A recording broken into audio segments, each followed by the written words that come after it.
Hello, Algebra 1 students, and welcome back to Topic 8, Polynomial Operations and Factoring. We have 2 lessons left in this unit, and you really have learned everything you need to be successful here. We're just going to learn a few shortcuts to make you even more successful, or at least more efficient when we factor. So as a reminder, our main goal for these last 4 or 5 lessons was converting polynomials from standard form, and remember standard form was that ax squared plus bx plus c, and turning them into factored form. Okay, so let's go ahead and start the opener for today, where the opener asks us to go way back to 8.05, which might have been a while for you. You can dig deep though, and they want us to fully factor each polynomial below. So take a look at that, think for a second, and then we'll get back together. Have you determined what's a little bit weird about this question? Well, they want us to fully factor each of these, but it looks to me like these are already in factored form. So what else do we have to do? Well, I'll tell you right now that these would never be actual answers for a fully factored form on a multiple choice exam. Right, on this first one, the correct answer would actually be 2 times x minus 2 times x plus 2.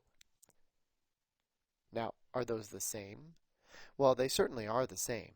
If there's a 2 on the outside, you could distribute the 2 back inside, and that would give you 2x minus 4 times x plus 2. In fact, if you really wanted to have fun, you could take the 2 and you could distribute it to the second one, and that would keep the x minus 2 out front and would give you 2x plus 4. Those are all the same. So I can show you that the answer is the same, but how do you get to the answer? Well, it turns out that once you put something into factored form, you really need to look at the numbers inside each factor, and you need to decide, is there a greatest common factor, larger than 1, that we can factor out of each set of parentheses? So if you take a look at x plus 2, there's that invisible 1 in front of the x. There's nothing in common between 1 and 2 besides 1. We don't need to change that. But 2x minus 4 does have something in common. And one way you could do this, and I'm not going to suggest it and I won't use it too often, is you could put 2x and minus 4 into a box, and you could say, what do 2x and minus 4 have in common? And you might want to look at your factor sheet, and you could see on your factor sheet that 2 only has the factors 1 times 2, and 4 has the factors 1 times 4 and 2 times 2, and you should hopefully notice that they have a 2 in common.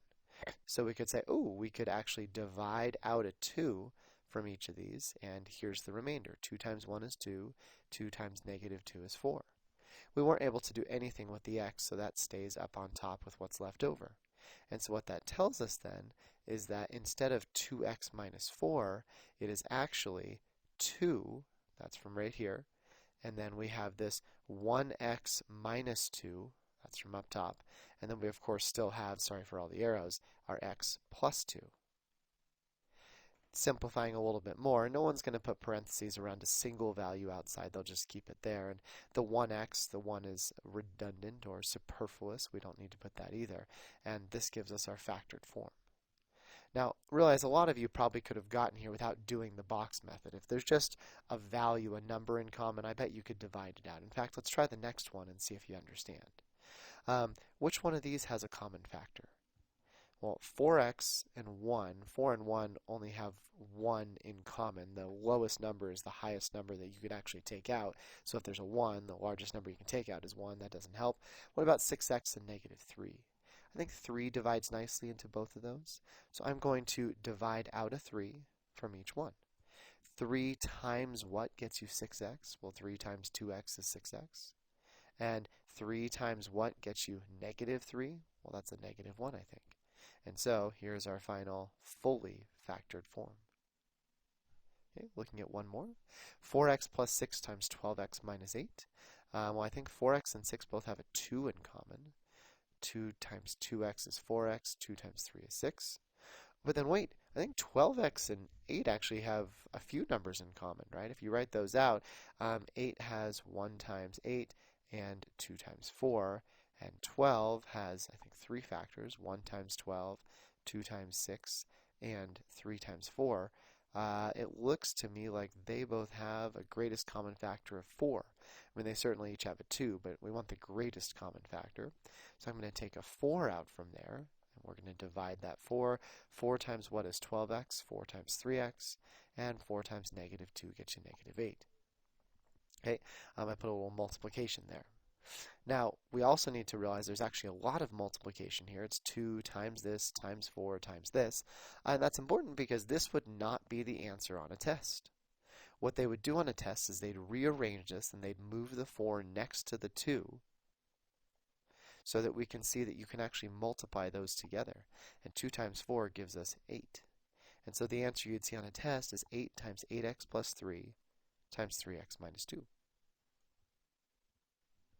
Now, you also might notice if you distribute the 8 back in, you're not going to get either one of these because to get these, they used a 2 on one and a 4 on another. So it does get a little confusing to try and match your original problem, especially if you and a classmate did it differently. One person might have a 2 that they want to distribute, another person might be distributing a 4, and they might not match up, which is why we like our fully factored form. If you take out all the greatest common factors, everybody's answer will look the same.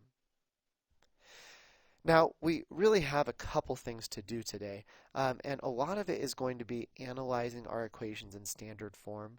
So we thought it might be nice for you to go back and remind yourselves of what standard form was.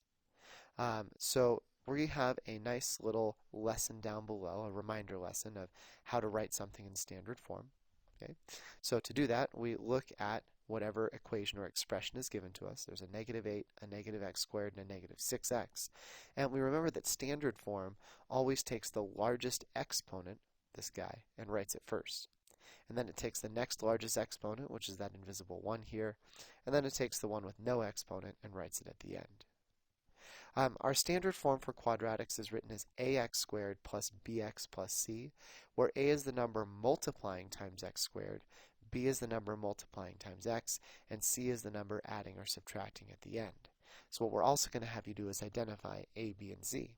And in my example, a is the number in front of x squared, which is negative 1. b is the number in front of x, which is negative 6. And c is the number in front of, there's no in front of here. C is the number at the end, which ends up being negative 8. Notice I didn't write any x's down here. We just want those coefficients. So, do the same for the other three. Rearrange them, standard form, identify the values of a, b, and c. Unpause once you're done so you can check your work.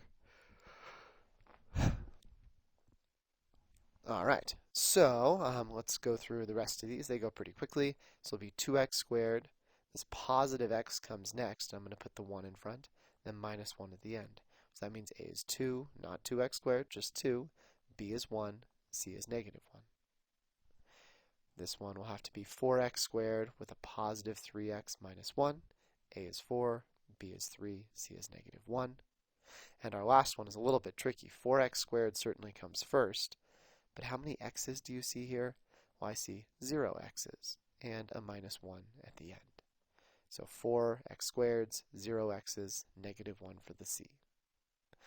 Now, the reason we're doing this is because we're going to try to make sure that, a couple things.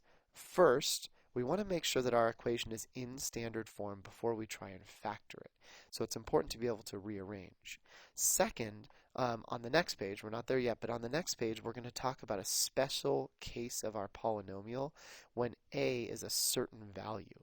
And so when I say a is a certain value, I want you to know what I'm talking about. But before we get there, we have two problems to finish off this first page. And what we're going to do is we're going to try to make sure that we don't get to a situation at the end where we have to divide out a common factor, or even two common factors. And the way we're going to do that is it actually turns out that if you simplify a polynomial from the beginning, you won't have to do this step above. You'll have already taken out any possible common factors, and it'll actually A, make your number smaller so it's easier to factor, and B, make it so that you don't have to do this step that we did up on the opener. So let's see if you can understand what I mean with two examples. Our goal is to put this into factored form. Now, what we don't want to do here, and I'm going to erase this, so I would suggest you don't write it, we don't want to jump right into our box method. We don't want to say, okay, here's our box, we have 12x squared, negative 32, and then we need, of course, two numbers to split up this 40x in the middle, and then we remember the diagonals have to multiply to equal the same thing. So we'd have to go through and do 12 times negative 32, and actually I don't even know what that is off the top of my head, but I know it's quite a big number. It's definitely over 320, right? Add 24 onto that. So that would not be great. And it's not great for a couple of reasons. First, this multiplication is going to get us a huge number, and huge numbers have tons of factors. And second, if it's a number over 100, it's not on our factor sheet, so it just makes it really obnoxious. So you might be thinking, well, if we don't want to do that, then how do we make the number smaller? Well, and your very first thing you should do when you look at these problems, besides making sure we're in standard form, and we are, is seeing if these three have anything in common. And so you might have to compare on your factor sheet. You might know that 12 has a 1, it has a 2 in common, that goes into all of them, has a 4, that goes into all, 6 doesn't, and 12 doesn't. So I think we could probably take out a 4 from here. So I'm going to divide out a common factor of 4. 12 divided by 4 is 3, 40 divided by 4 is 10, and 32 divided by 4 is 8. Now, you might worry that you didn't take out the greatest common factor. And if you didn't, that's okay. Just try it again. Look at 3, 10, and 8. Do they have anything in common? Well, 3 only has two factors, 1, which is not useful for us, and 3, which doesn't go into 10 or 8. So if there are no more factors to take out, we did find the greatest common factor. So now, let's set up our box. I'm going to erase these numbers because I'm not going to use them. And we're going to use the smaller numbers. So 3x squared, right, this guy right here is going to go in the upper left, and negative 8 will go in the lower right. Then we want to split up the 10x that's in the middle, all right, with these two guys. And there's too many things that add up to 10. And so we need to figure out what multiplies, and what multiplies to make what. Well, 3 times negative 8 is negative 24x, which is much nicer than 12 times 32. All right? Hopefully you're getting pretty good at this. We need to multiply to make a negative, which means only 1 is negative. And so this could be tricky. You might initially think 6 and 4, which I wouldn't blame you for, because you're like, oh, 6 plus 4 is 10. Except one of them has to be negative, and as soon as you give one of them a negative, they're not going to add up to 10 anymore. So I think it actually has to be a different combination. It's tricky, tricky. I'm thinking 12 and 2. 12 minus 2 is 10, and 12 times negative 2 is negative 24. Should have a square on here. Whoops. There we go. So let's go ahead and split this up, 12x and negative 2x, and find what they have in common. Well, 3x squared and 12x, they both have a 3 and an x in common. Okay, 3x times x, 3x times 4, and x times negative 2. Checking that bonus box, looks pretty good. Then it looks like we have our final answer, 3x minus 2, and an x with a positive 4. Or do we? Because if you multiply this back out, this inside of the box is supposed to match what we started with. And I don't think the inside of the box matches what we started with. I don't see a 3x squared in that original problem. And so don't forget, we divided everything. We factored out a 4. But the 4 doesn't go away. We can't just say, ha, we're going to divide off a 4 and we don't care about that anymore. The 4 is still here. Where does it go? Well, it goes out front of our factors. Now we have our fully factored form. If you hadn't taken out the 4, then that would have been distributed somehow in one of these sets of parentheses, and you would have had to divide out that 4 at the end. But it's much easier to divide out at the beginning. It makes your numbers smaller. Then you don't have to remember anything else at the end. So, knowing that, why don't you guys go ahead and try B, and then once you're done with it, unpause, and we'll see how you did. Ready, set, go. Okay, a couple steps to start B. First, we're going to rewrite this in standard form. Negative 30x squared, positive 8x, and positive 6. Definitely important to start. And that's because in our box method, we need to make sure that the x squared always goes on the upper left and the 1's go on the lower right. We don't want to put this on the upper left. Second, I want to make sure that there's no common factors, and based on the theme, I'm pretty confident there is a common factor. 6 has 1, 3. 3 goes into 30, but not 8. 2 goes into 6, though. I bet it's going to be 2, huh? So I'm going to divide everything by 2. And let's see what that gives us. I think it'll be negative 15x squared. This will be 4x, and this will be 12. Nope, I multiplied instead of divided. Whoops, that'll be 3. I'm looking at the numbers like that. How do they get bigger? Okay, here we go. So negative 15x squared and positive 3. We need to split up this 4x this time, and we need to multiply the diagonals. That will give us negative 45x squared. All right. Now we have to remember what multiplies to make 45 and adds to make 4. So I believe 1 and 45 works. Even numbers aren't. 3 is going to work, though. 3 and 15, but that won't make 4. 4 doesn't work. 5 is going to work. 9 and 5. Ooh, I think 9 and 5 are 4 apart. I'm not even going to list the rest. I bet this is going to be 9x and negative 5x. I think that works okay. There we go. And let's find what they have in common to finish this off. 9 and 15, I think, both share a 3 and an x. And 15 and 5 both share a 5. So that looks good so far. Except, you might notice that we had to multiply to make a negative 15. It turns out it doesn't matter which number the negative is on. However, I like my negatives to line up. And since the negative 15 and negative 5 share a negative, I'm going to put the negative on the 5x. Okay, then from here, we have negative 5x times 1, 3x times 3, and bonus box looks marvelous. So, negative 5x plus 3, 3x plus 1, and we're done. No, not quite. Hopefully I didn't throw you off. We do still need the 2 in our answer. Okay, now that we've talked about using a greatest common factor to simplify down our trinomial before we factor, that's one of today's 2 shortcuts, or at least methods to help you factor efficiently. The second shortcut comes from a specific type of trinomial. And that specific type of standard form trinomial, ax squared plus bx plus c, is the case when a is 1. And so when a is 1, I've given you 4 examples down here. We have 1x squared, all the way through for each of them. We're going to see if there's a faster way to do this than just using the box every time. Now, to split up the work, I'm going to go ahead and have you and your group, and hopefully you're working in a group at this point, each take one of these problems. So for example, on the first one, you would have one person in your group do the box. You'd have your 1x squared, your positive 8, you'd split up the 6x, you'd multiply to make 8x squared, and so on and so forth, right? And you'd solve it. After each person in your group is done, just go ahead and share the factored form and see, after a quick conversation, if there'd be a way to go from the problem to the answer without doing the box method, because there is going to be. Okay, so take a few minutes. Help your group members if necessary, but each of you should be able to do one of these. Share the answers, conversation about the shortcut. Ready, set, go. All right, we're back. I'm going to go ahead and just quickly run through each of these. And I'm going to do one at a time so that we can maybe see the pattern, and by the end of the fourth one, maybe not have to use a box anymore. So our first problem, I think this is going to be 2x and 4x. It looks like that to me. So we found what added to 6 multiplied to 8. So we have 2x and 4x.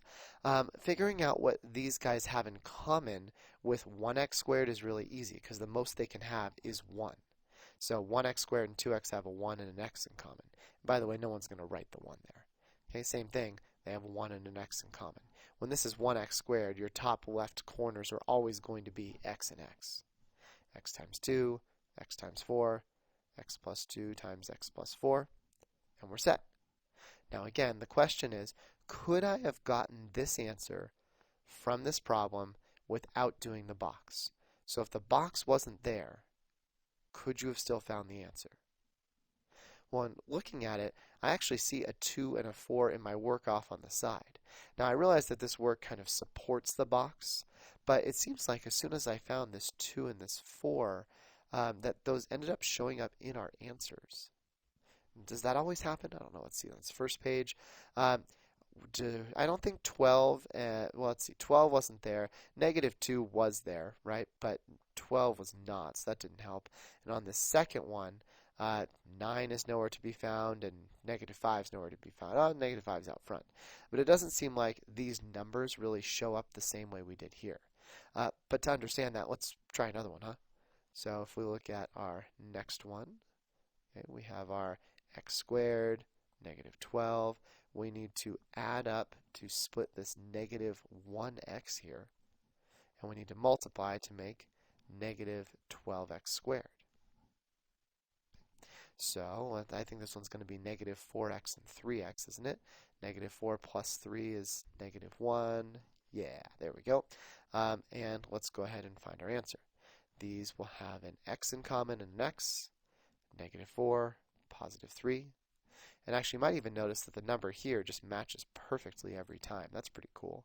X minus 4, x plus 3. Any shortcuts that we see? Well, it looks like, again, negative 4 showed up and 3 showed up, and we probably could have just skipped over the box there. Also, you might notice that we found two numbers that added to make the b term and multiplied just to make the c. We didn't actually even need to involve the x squared here because that's a 1, and 1 times negative 12 keeps that exactly the same. Okay, so let's try one more and see if we can maybe guess towards the shortcut here. So we know this is going to be x squared and 20. We need to split up negative 9x, and we need to multiply to make, well, instead of 1 times 20, could we just say multiply to make 20, right? It's just this c value this time. And I think this one's going to be negative 4x and negative 5x. Negative times a negative is a positive. Negative plus a negative stays a negative. And do I even need to fill out the box here? Could we make a guess at the answer and then see if we're right? I bet it's going to be x and x, because each of these have been x and x on the corner. And then it's just these two numbers, minus 4, minus 5. But let's double check. Let's fill in the rest. Negative 4x, negative 5x. We find what they have in common, xx, x times negative 4, x times negative 5. That is the answer. Maybe we could even try one more. Okay. This last one, though, I'm just going to skip the box. And I'm going to say we want two numbers that will split up this 3 and that will multiply to make the c value negative 10 at the end. And I think that will be negative 5. Oh, no, I think it's going to be positive 5, isn't it? Positive 5 and negative 2, because 5 minus 2 is 3. Okay, and so I think my best guess is this is going to be x plus 5 times x minus 2. Now, you could quickly check that, and I'm actually going to check it using the box really quickly. Oops, said quickly about a million times there. And to do that, instead of doing the inside to the out, I'm just going to check my answer. I'm going to see, is x plus 5 times x minus 2 equal to what we started with? So the inside becomes x squared. That's good. Check. This bottom is negative 10. That's good. And then I have negative 2x and positive 5x, and 5 minus 2 does give us 3. Yeah, cool. So I think we have a pretty good idea of what this shortcut's going to be. When a equals 1 in a quadratic equation, it's usually faster to not do the box. Again, you can do the box. It just saves you time not to. We just need to find two numbers which add to equal b, the same thing we've done before, right? And multiply to equal c.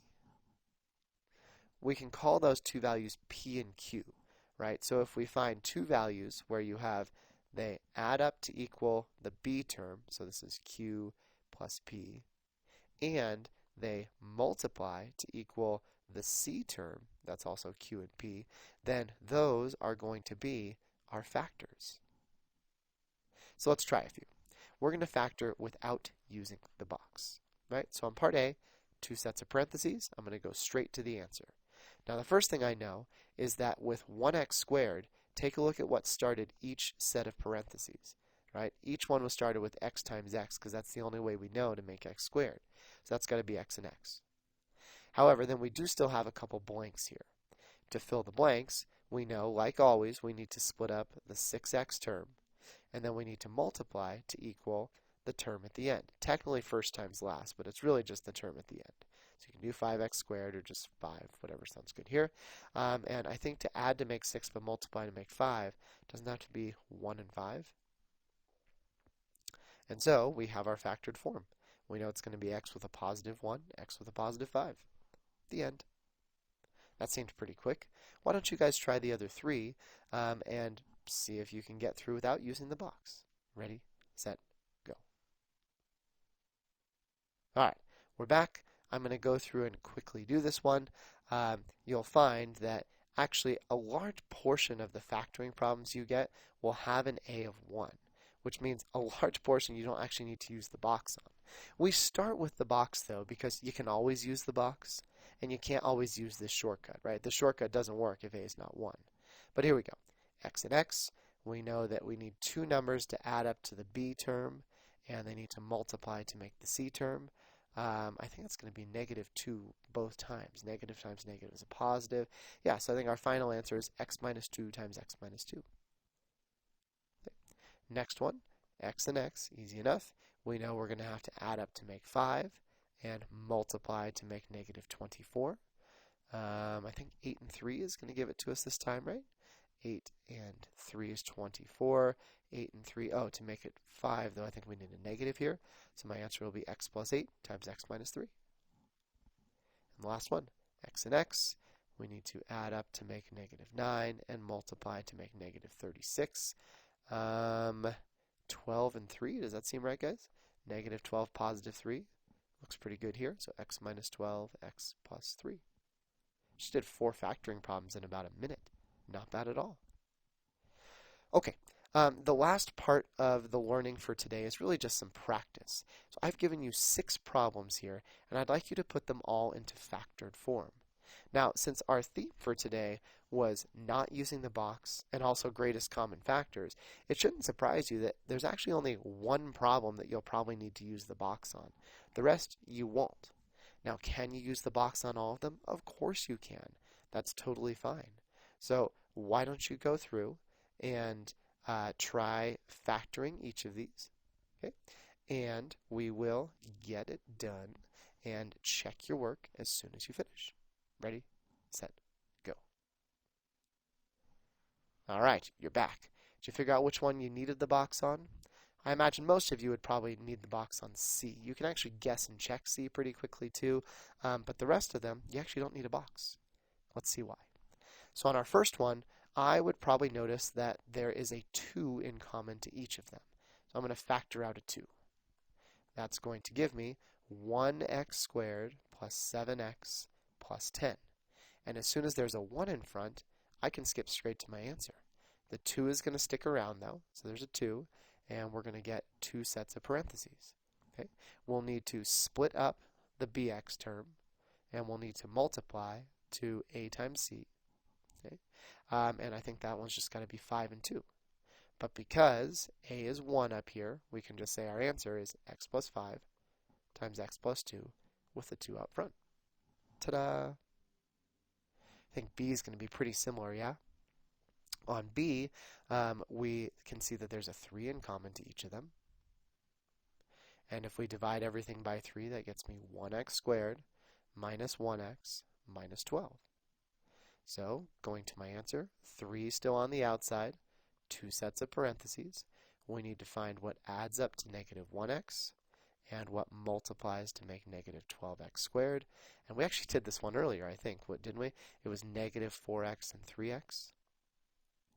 There we go. That should work. So, x minus 4, x plus 3. Done. Okay, let's look at our part C here. Part C could be tricky initially because this isn't in standard form, so I'm at least going to rewrite that. 2x squared plus 3x plus 1. I have an a out front this time, so I think most of us will probably want to use the box. You could also guess and check the answer, right? You could sit down here and you could say, well, to make 2x squared, it's got to be 2x and x. To make 1, as I think the only way to make 1 is 1 and 1, and it's positive. I bet that's the answer. However, let's go the long way around. We're going to split up that 3x, and we're going to multiply to make the 2x squared times 1, which will give us 2x squared. Add to make 3, multiply to make 2. It's got to be 1 and 2, doesn't it? So 1x and 2x. Let's find what they have in common. This one seems pretty easy, so I'll start here. They both have a 2, and they both have an x. 2x times another x is 2x squared. 2x times 1. x times 1, and I think that does match our answer. All right, looked pretty good. So you don't forget guessing and checking. I tend to guess and check when a isn't 1 the majority of the time. A box will work, but guessing and checking is pretty darn quick. Okay, D is an interesting case. So the first thing I'm going to do is rewrite this. So we have a negative 1x squared. See that 1? We have a positive 6x, and then a negative 8. So you might look at this and say, ooh, there's a 1 in front of x squared. That means I can go right to the answer. And you might say, well, it's going to be x, and we find what multiplies and what adds. Except x times x needs to give us what starts off the problem. And x times x is not negative 1x squared. One of these x's is going to have to be negative. And so what I'm actually going to suggest, though, even though you can use the box and it will be fine, I'm actually going to suggest you use that greatest common factor trick again. And we're going to use the greatest common factor to make this negative 1x squared into a positive. So I'm going to divide everything by negative 1. That will give me positive 1x squared. Negative times a positive is a negative. 6 divided by a negative will be negative 6. Negative 8 divided by a negative will be a positive 8. Can you see that the signs just switched on all of the numbers? That's what happens when you multiply or divide by a negative. Okay. Once we're here, now there's a 1 in front of x squared, and we can actually skip to our answer, negative 1. Okay? We want two numbers that add up to make negative 6x and multiply to make 8x squared. It looks to me like it's going to be 4 and 2, except we need to make a negative 6x. So one of them has to be negative. But if they multiply to make a positive, I think both have to be negative. There we go. I think it'll be x minus 4 times x minus 2. Now, if you didn't do it this way, if you didn't factor out the negative 1 and instead you used a box, that's fine. You'll still get the right answer. Right answer-wise, though, what's going to have happened is this negative 1 will be distributed into one of these parentheses. So if it's distributed into the first, you would have negative 1x plus 4 times x minus 2. Or if it had been distributed into the other one, depending on how you did your box, then you would have something like negative 1x plus 2 here, and this would be x minus 4. They're all the same answer, but hopefully you can see that by taking out the negative, that will allow us to keep everything inside positive, which is typically how it's done. All right, last two. X squared minus 100. That looks a little intimidating. At least a is 1. That's nice. But factoring-wise, I think we're missing something here. We're trying to fit the form of ax squared plus bx plus c. And this is 1x squared. So that's fine. There's a minus 100 with no x. But what about the bx term? Well, I don't think there are any x's, so I'll put that invisible 0 in. Now, this isn't bad at all because we have a 1 in front of x squared. We can skip to our answer. We just need to find what adds up to make 0x and what multiplies to make negative 100x squared. Adding to make 0 is pretty easy. The only way you add to make 0 is if you take a positive and a negative of the same number, right? Negative 7 plus 7, 0. Negative 9 plus 9, 0. So we need to find what multiplies to 100 and adds to 0, and hopefully we can see it's going to be 10x and negative 10x. 10x, negative 10x. So this gives me x minus 10 and x plus 10. Our very last one could be a little bit weird because we haven't seen something like this in a while. And you might be tempted to say, well, let's use the same trick as before. This is 15x squared minus 36x. We have those. We don't have the c term. We can put a plus 0. And you're right. This will work no problem. However, there's a faster way to do this. To put something in factored form, we need to create, at least for now, two sets of parentheses with an x in each set of parentheses. But I'm noticing on f that these two terms right here actually have an x in common. And so we can go back to lesson 8.05 where we made a box like so, and we said this will be 15 times x, and this will be negative 36 times x. And we'll just figure out what they have in common and factor that out. Looks to me like they certainly both have an x in common. And if you look at 15 and 36 on your factor sheet, 15 has a 3 in common, and I think that's as large as it's going to get. So I'm going to take a 3 out of 15. 3 times 5 is 15. And I'm going to take a 3 out of negative 36, which is negative 12. 3 times negative 12 is negative 36. Then if there's anything left over, those join. 5x minus 12 and nothing else over here. So what I actually did is I made two sets of parentheses, like so. We have the 3x from up here, and we have the 5x minus 12 from over there. This is actually in factored form. We're done.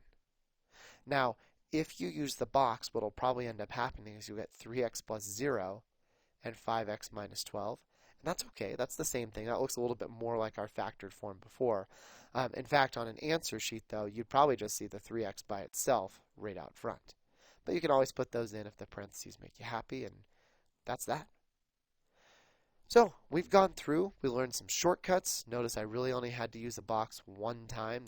Technically, you could argue I used it over here, but a 2x2 box, I guess. So nothing bad at all. To conclude class today, if you have time, I have a quick puzzle for you, and I think it's a fun one. Your goal on this puzzle, and I'm actually going to go ahead and show you a rotated one a bit, is to realize that this is currently a 4x4 rectangle. You are going to need to cut out each of the smaller of the 16 rectangles and rearrange them, because these are not in the right spot. Currently, x times 3x is right next to x squared. But if you multiply out x times 3x, that's 3x squared, and it doesn't match x squared. The sides need to match. Same thing. This is a set of parentheses, and this is a set of parentheses. They're not the same, so they don't match. We always want one side to have parentheses and the other side to be in standard form, factored form and standard form back to back. So you're going to go through, cut this out, and start rearranging until everything matches up. You'll notice that many of these, in fact all of them, have 1's in front of x squareds, so it actually makes this pretty easy to work, right? X and x, what multiplies to make 7 adds to make 10, that's 5 and 2, and so I put that in factored form. That would mean I'm looking for x plus 5 times x plus 2. And you might say, ooh, there it is, those could match up. Well, they're actually not going to match up, because when you match these up, all the pieces are going to remain oriented the same way that they are here. So top to bottom, you should be able to read it. And none of them are going to get turned sideways like this either. They're all looking like this. And so there's no way we can line up this without one of the pieces looking awkward. If I'm not able to find where this goes, then what that tells me is that piece is probably an outside piece, right? We've got these outside pieces that won't have any matches. So, good luck. Get these cut out. See if you can figure out what matches where. I think you'll be all right with most of these. And if you have any questions, ask your teacher. Thanks for hanging around. We have one lesson to go. Keep up the great factoring work. You're almost a certified factoring master.